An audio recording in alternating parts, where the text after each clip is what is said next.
সবাই বলো good morning. বলো এখন 8:30 বাজে, আমি আমার টিফিন করছি। বাবাইকে বলো একটু শোনা, বলো গুড মর্নিং সোনা। ও সোনা বলো গুড মর্নিং। বলো আমার মুখটা দেখে তোমাদের দর্শন হোক, দিনটা তোমাদের জন্য ভালো যায়, তাই তো বাবা?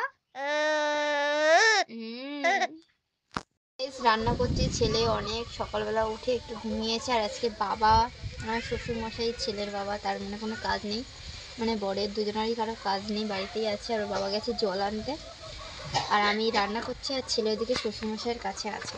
চলো দেখাই কি রান্না। এখানে ট্যাংরা মাছ আছে আর আমুদে মাছ আছে, তো এই আমুদে মাছ দিয়ে ট্যাংরা, মানে আমুদে মাছের আলাদা ঝাল হবে আর ট্যাংরা মাছটা আলাদা ঝাল করবো। এখানে এই যে আলু দিয়ে ঝাল করো, আর এটা হচ্ছে পেঁপে কাটা, পেঁপের একটু তেতো বানাবো আজকে।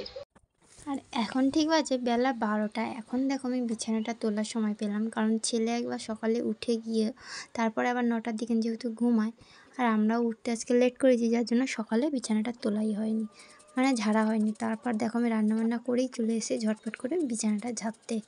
সত্যি কখন যে কী করি ভেবে হয়ে গেছে। আর এখন বাজে ঠিক 2:30। শাশুড়ি মা এখনও কাজে থেকে আসেনি, কেন জানি না, বোনের বাড়ি গেছে না কোথায় গেছে কে জানি। ফোন করেছিলাম ধরেনি, এলে তোমাদের দেখাবো কখন আসে। ছেলে ওই ঘরে মা মা করছে। আর এখানে হচ্ছে আমার যেহেতু একটা বার্থডে পার্টি আছে, ওই জন্য বার্থডেতে যাবে রান্না করছি। তারপর ওখান থেকে গিয়ে ছেলেকে ঝাড়ালাম, ঝাড়ানোর পর একটা গিফটের দোকানে এসেছি, যে গিফট কিনবো। তো গিফটটাই ভাবলাম কী দেওয়া যায়। দেখো ফটো ফ্রেমটা দিয়েছে, এটা কিন্তু অনেক টাকাই দাম নিয়েছে, মানে 300 টাকা মতন এরকম ফটো ফ্রেমটার দাম নিয়েছে। দেখো গিফটও কেনা হয়ে গেছে, গিফটটা নিয়ে রেডি হয়ে ব্যাস বেরিয়ে পড়লাম বার্থডে পার্টি। দেখো সামনেও চলে এলাম, বেশ সাজিয়েছিল সুন্দর।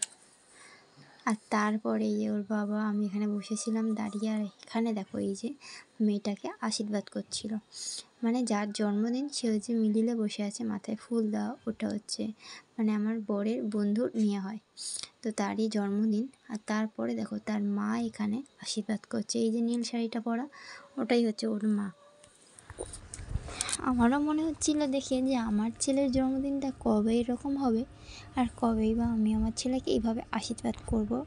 ঠিক আছে, এটাই মনে হচ্ছিলো। দেখো এই যে কেক কাটিং পর্ব চলে এসে, কেক কাটা এরা না অনেক রাত করে ফেলেছিলো, প্রায় 10টা বাজতে যায়, তখন হচ্ছে কেক কাটছে, তারপরেই হচ্ছে খাওয়া দাওয়া। আমরা খেতে বসে গেছি, তারপর বাড়িতে চলে এসেছি খাওয়া দাওয়া করে।